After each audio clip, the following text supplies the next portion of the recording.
I never drink. Why? Step into the hidden world of Hollywood's darkest secrets. In less than a minute, we're about to dive headfirst into the scandalous world of Hollywood's boozy secrets. Are you ready to explore the lives of the 20 worst alcoholics in Tinseltown's history?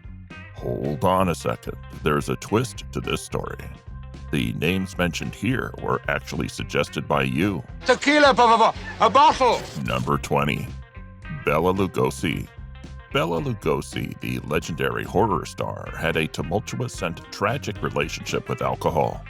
In the later years of his life, he became both a morphine addict and a notorious drunk. His addiction and alcohol abuse took a toll on his mental state, leading to disturbing incidents that showcased his descent into darkness. One particular incident on a film set epitomized Lugosi's struggle with alcohol. Director Ed Wood, who worked with Lugosi on several films, found him hiding behind a curtain, consumed by his addiction. Tears streamed down Lugosi's face as he held a gun, pointing it directly at Wood. In that intense moment, Lugosi uttered haunting words to Wood. "Eddie, I'm going to die tonight. I want to take you with me." It was a chilling expression of Lugosi's despair and desperation. But Wood, who himself battled with alcoholism, understood the depths of Lugosi's torment. He recognized what Lugosi needed in that moment was to find solace. He retrieved the requested scotch and presented Lugosi with his favorite drink, a Boilermaker. As Lugosi took a sip of the comforting concoction, the gun was lowered and the tension began to dissipate. The alcohol offered temporary respite, allowing Lugosi to drink himself into a state of slumber. Number 19, Lon Chaney Jr. Lon Chaney Jr., known for his talent as a character actor, battled with alcoholism and depression. His heavy drinking took a toll on his health, leading to cancer and liver disease. After filming Abbott and Costello Meet Frankenstein, he even attempted suicide. But let's be honest for a moment, Lon's journey was not a glamorous one. His drinking habits got him into trouble, including being banned from William Randolph Hearst's mansion for trying to get Marion Davies drunk. Despite accusations of being drunk during a live TV show, some defended his performance as professional. He shared a wild dressing room dynamic with Broderick Crawford, where they would get drunk and end up exchanging blows. Number 18, Albert Finney.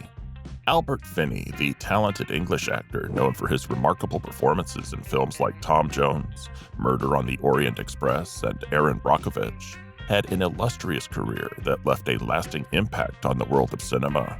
Throughout most of his life, Finney was a heavy drinker, indulging in multiple pints during lunchtime and beyond. Reflecting on his past, he once candidly admitted, "I used to drink a lot. I mean, a lot. It was fun at the time, but now I look back and think, how did I do that?" In 1984, after being diagnosed with kidney cancer, he made the courageous decision to quit drinking. Surviving the disease, he continued to captivate audiences with his talent until 2012. Sadly, in 2019, Finney passed away at the age of 82, leaving behind a legacy of extraordinary performances and a reminder of the personal battles he faced throughout his life. Can you imagine the struggles he faced while trying to maintain his career and personal life? Number 17, Ava Gardner. Ava Gardner, the silver screen legend and Hollywood bad girl, was a force to be reckoned with. Known for her hard-partying ways, foul-mouthed wit, and undeniable beauty, she lived life on her own terms. Can I be completely honest with you? Ava Gardner's journey through fame was also marred by a struggle with alcoholism. Alcohol played a significant role in Gardner's life, fueling her passionate relationships, wild fights, and uninhibited sexual experimentation. It unleashed her inhibitions and allowed her to fully embrace her larger-than-life personality. Was it you who kissed me? One infamous drinking story took place during the filming of Night of the Iguana, when Gardner refused to shoot a night scene, opting to drink instead. Director John Huston joined her in downing tequila shots until they were both too intoxicated to continue. Gardner's spirited antics weren't limited to film sets either. She was known for her over-exuberance, whether it was peeing in the lobby of the Ritz Madrid or drenching a bar owner's trousers with a martini. Her unapologetic behavior resulted in being banned not only from the Ritz Madrid, but also from the prestigious St. Regis in New York. While alcohol may have fueled Gardner's escapades, it was cigarettes, not booze, that ultimately took her life. Number 16. Broderick Crawford. Broderick Crawford, best known for his role as Chief Matthews in the TV series Highway Patrol, battled a debilitating drinking problem throughout his career. The demands of the weekly show only exacerbated his struggle. To accommodate his condition, the crew had to get creative. Some scenes that appeared as if Crawford was casually leaning against a wall were actually shot while he lay on the floor. They cleverly redesigned the set to give the illusion of an upright wall when viewed from above. Unfortunately, Crawford's real-life struggles with alcohol mirrored those of his character. He faced numerous arrests and DUI charges, leading to a suspended driver's license. Ironically, he became known within the California Highway Patrol as Old 502, referencing the police radio code for drunken driving. Even on set, Crawford resorted to bribing people to bring him alcohol, causing tensions with the show's production company and strained relationships with both the CHP and CIV. His drinking became such a concern that the show had to rely on their CHP technical advisor to keep him sober. In the end, alcohol took its toll on Crawford, leaving a lasting impact on his personal and professional life.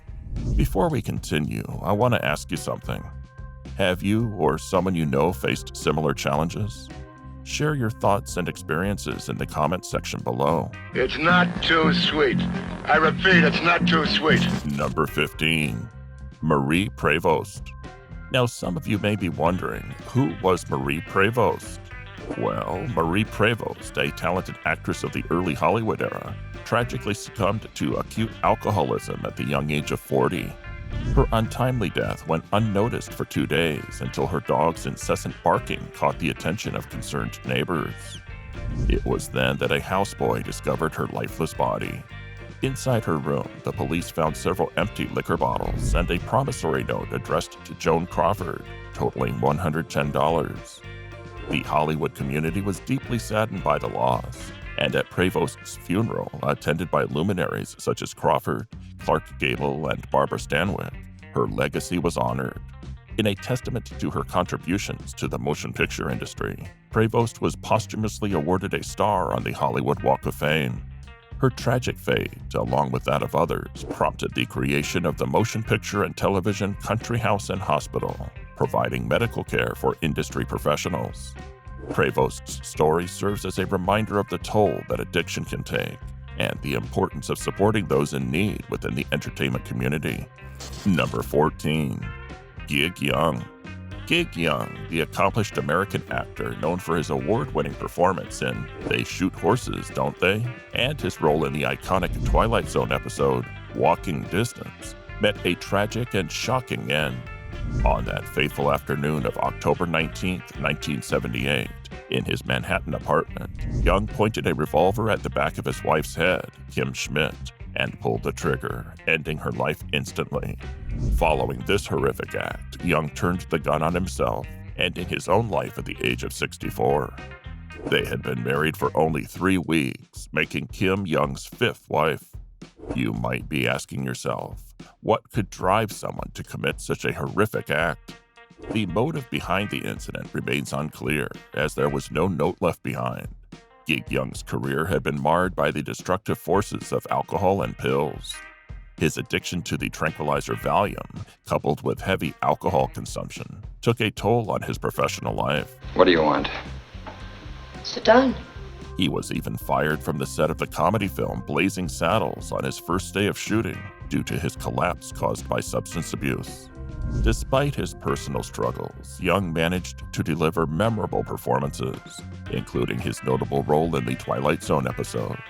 However, his battle with addiction ultimately led him to Suite 1BB of the Osborne Apartments on West 57th Street in New York City, where he tragically ended his own life with a .38 caliber bullet. The story of Gig Young serves as a somber reminder of the devastating impact of substance abuse on individuals and their loved ones. Number 13. Sterling Hayden. Sterling Hayden was known to be a heavy drinker during the time of film production. The film showcases his rambling conversations with the filmmakers, where he indulges in wine and even smokes hashish. As a result, his thoughts become diffused and the discussions tend to stretch far beyond their natural course. The filmmakers had hoped that Hayden would consume less alcohol during filming, but their wish remained unfulfilled. Hayden himself shares anecdotes about his drinking, including a humorous encounter with a panhandler. He tells of seeing a panhandler and, while getting ready to give the man money, asking him, "How are you fixed for change?" The panhandler, deciding that Mr. Hayden looked even worse than he did, answered, "Brother, this morning I can't spare a dime." But first, beware of the unexpected twist in this story. Despite his apologies and bewilderment about his drinking habits, he admits that he is not particularly unhappy. Quote, "What confuses me, if you'll excuse me," he says, "is I ain't all that unhappy. So why do I drink? I don't know." End quote. One morning, he describes having fallen into the canal the night before and very nearly drowning before being rescued by the son who lived with him. Number 12. John Wayne. John Wayne was given special treatment and his demands were met without question. One of his peculiar requests was to shoot his scenes before noon. Why? Because as the day progressed, Wayne would become as mean as a rattlesnake after a few drinks.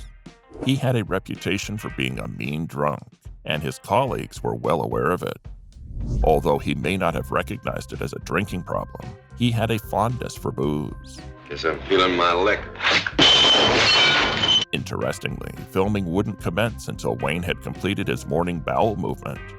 Executives and directors would be left wondering why they weren't starting, only to discover that Wayne hadn't yet had his business done.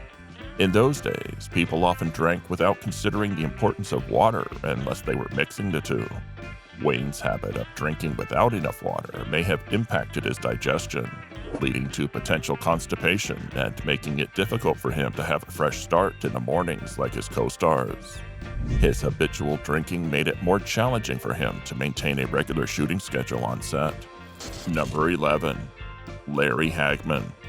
Larry Hagman, renowned for his role on Dallas, battled a severe addiction to alcohol that ultimately contributed to health issues and an untimely death from throat cancer at the age of 81. So, what's the point of sharing Larry Hagman's story? Consuming an astonishing 5 bottles of champagne daily, Hagman's excessive drinking led to end-stage cirrhotic liver disease, increasing his susceptibility to cancer. In 1995, he underwent a life-saving liver transplant after it was discovered that his liver had been severely damaged by alcohol-induced cirrhosis. Listen to what Hagman said, quote, "In the heyday of Dallas, it got to the point where I showed up for work about 6:30 in the morning, and by around 9, I might have opened a bottle of champagne, which I would nurse until about noon. By lunch, I might start on another half bottle of champagne. I would go through about 3 bottles a day, sometimes with people who would drop by the set, but mostly by myself. I just kept that steady drip going. Often, I would drink 5 bottles of champagne a day." End quote. Number 10. Mary Astor. Mary Astor, the acclaimed American actress known for her roles in classic films like The Maltese Falcon and The Great Lie, had a complex personal life filled with ups and downs. Despite her professional success and an Oscar win, she faced challenges in her relationships. A highly publicized divorce and custody battle exposed her private affairs through her diary. Along with these troubles, Astor battled alcoholism for 2 decades, turning to drinking as a coping mechanism. I've got nobody to help me if you won't help me. However, in 1949, she sought help by entering a sanitarium for alcoholics after a suicide attempt and a nervous breakdown. Through Alcoholics Anonymous and her faith, she found recovery and continued her career in the entertainment industry until her passing in 1987 at the age of 81. Number 9. Glenn Ford. Glenn Ford, the acclaimed actor of Hollywood's golden era, faced a battle with alcohol that had profound consequences on his life. His drinking problem became so severe that it nearly took his life and left him unable to walk for 10 years before his passing in 2006 at the remarkable age of 90. The bottom line is, you won't want to miss this revelation. Alongside his struggles with alcohol, Ford's personal life was marked by a string of romantic relationships that garnered attention. From a one-night stand with Marilyn Monroe to a 6-month fling with Judy Garland, and a tumultuous 40-year on and off affair with Rita Hayworth, his love life was filled with both passion and turbulence. Despite a 16-year marriage to Eleanor Powell, Ford went on to marry 3 more times, pursuing relationships with younger women who ultimately took advantage of his wealth and left him. Number 8.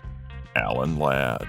Alan Ladd, a Hollywood actor who emerged from poverty, captivated audiences with his portrayal of principled lone heroes in over 40 films during the 1940s and 1950s. His most notable role was in the beloved Western classic Shane, 1953. Ladd's legacy extended beyond his acting career, as he was the father of Alana Ladd, David Ladd, and Alan Ladd Jr., who later became a renowned producer and studio executive. Despite his success, Ladd faced a series of health issues, including shingles and a severe hand injury that led to gangrene. Struggling with insomnia, he turned to a combination of sedatives and alcohol to find relief and sleep. Tragically, on January 29, 1964, at the age of 50, Ladd was found dead at his Palm Springs home from an overdose of sedatives and alcohol.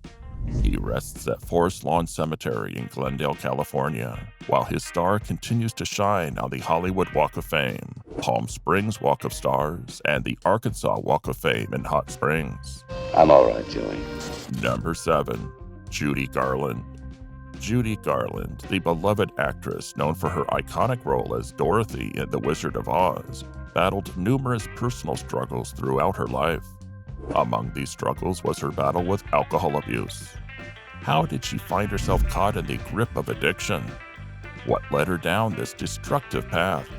Garland's journey into addiction was influenced by the demanding studio system she was thrust into at a young age, and her tumultuous relationship with her mother.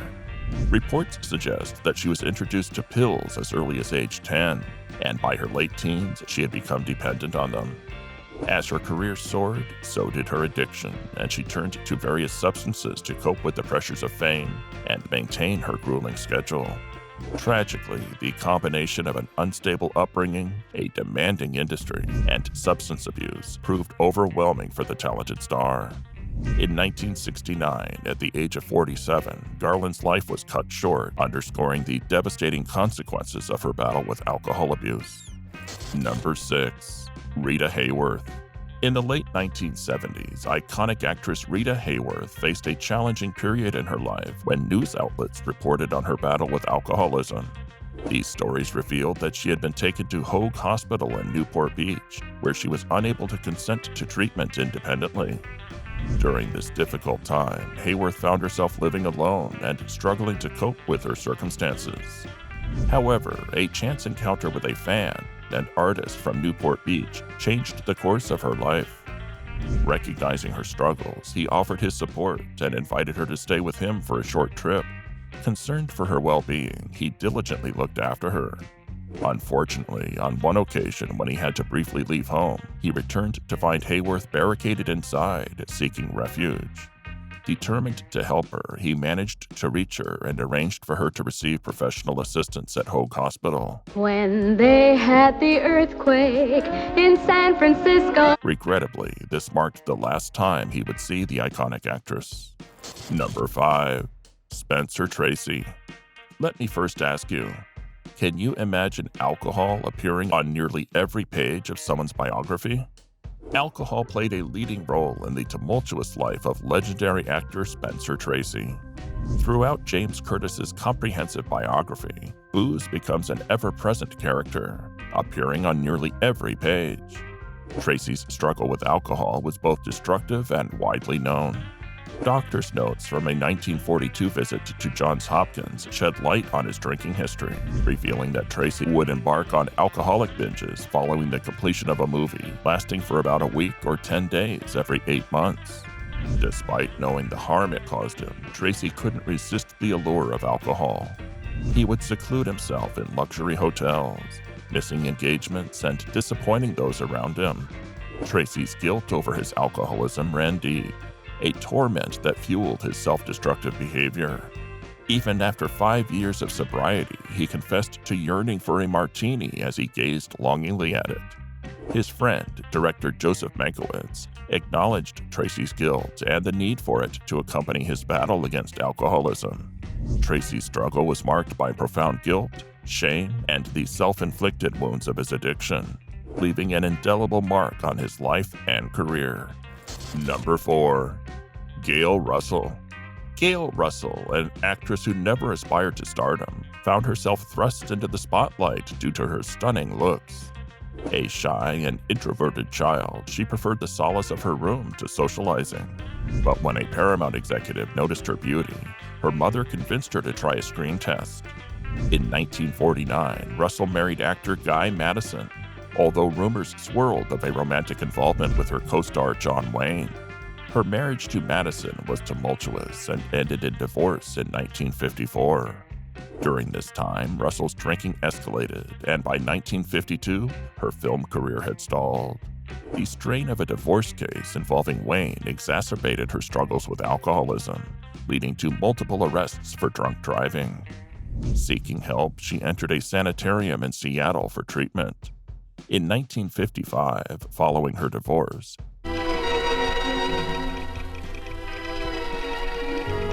Russell made a comeback with a role in 7 Men from Now, produced by John Wayne himself. She appeared in several more films, but her battle with alcohol continued. Then it hit me, and everything fell into place. Tragically, in August 1961, Russell was found dead in her LA apartment. The cause of death was reported as acute and chronic alcoholism. Number 3. William Holden. William Holden, a legendary actor, graced the silver screen with his talent and charisma for decades. From his early breakthrough in Golden Boy to his acclaimed performances in films like Sunset Boulevard and The Bridge on the River Kwai, Holden established himself as one of the greatest actors of his time. However, behind the scenes, he fought a lifelong battle with alcoholism. By the 1960s, the toll of excessive drinking began to show on Holden's once chiseled looks. As Hollywood shifted its focus to younger stars, he found himself losing roles and facing a decline in his career. The setback only drove him further into the depths of alcoholism. Despite continuing to deliver noteworthy performances in films like The Wild Bunch and The Towering Inferno, Holden's days as the leading man were waning. In 1981, Holden was living in Santa Monica, California, maintaining a reclusive and private lifestyle. He often vanished for days without notice, leaving his neighbors in curiosity and concern. It was in his apartment on Ocean Avenue that tragedy struck. One fateful day, the building manager, Bill Martin, overcome by worry, decided to investigate Holden's prolonged absence. Entering the apartment with a passkey, Martin made a shocking discovery. The apartment was dark, save for the flickering television. Using a flashlight, he found Holden's lifeless body on the floor. Clad in a robe and shirt, it appeared as if he had been attempting to dress himself before his demise. The autopsy report revealed a disturbing scene. Empty bottles of vodka and beer were scattered around, indicating Holden's ongoing struggle with alcohol. A large amount of blood surrounded the body, suggesting a serious injury. It was determined that he had tripped on a rug and struck his head on the nightstand with such force that it left an indentation on the wall. Kid, I'll show you a step I learned in L.A. There were 8 bloody Kleenexes found next to his body and a working telephone just inches away from him. In his weakened state, Holden likely tried to stop the bleeding, but the severity of the injury overcame him. Tragically, he had been dead for several days before his discovery. Number 2. Montgomery Clift. Montgomery Clift, with his captivating presence and earnest countenance, left an indelible mark on Hollywood. He portrayed characters who were desperate, drunken, and deceived, reflecting the tragic trajectory of his own life. A car accident during the peak of his career left him in constant pain, and he sought solace in alcohol, ultimately leading to his untimely death. The narrative of suffering and self-destruction has shaped our perception of him today. While some biographies suggest that Clift turned to drinking due to the shame he felt about his homosexuality, his own words reveal a deeper struggle. He grappled with the challenge of remaining sensitive and vulnerable while navigating the demands of his profession. His perpetual question to himself, as he once scribbled in his journal, was how to remain thin-skinned, vulnerable, and still alive. For Clift, the task proved impossible. Clift once said, quote, "The closer we come to the negative, to death, the more we blossom." Sadly, he ventured too close to the edge and descended into his own personal abyss. Thus, in the collective imagination, he remains frozen in time, encapsulating the essence of his unforgettable performances, marked by his striking cheekbones, resolute jawline, and the haunting gaze of a magnificent, proud, and tragically broken soul. Number 1. Richard Harris. Can you believe Richard Harris was the most demanded star in the previous video? It's true. Richard Harris, the Irish actor and notorious bad boy, was a larger-than-life figure known for his love of living on the edge. A true rebel in his younger days, Harris embraced a hedonistic lifestyle that often revolved around excessive drinking and wild partying.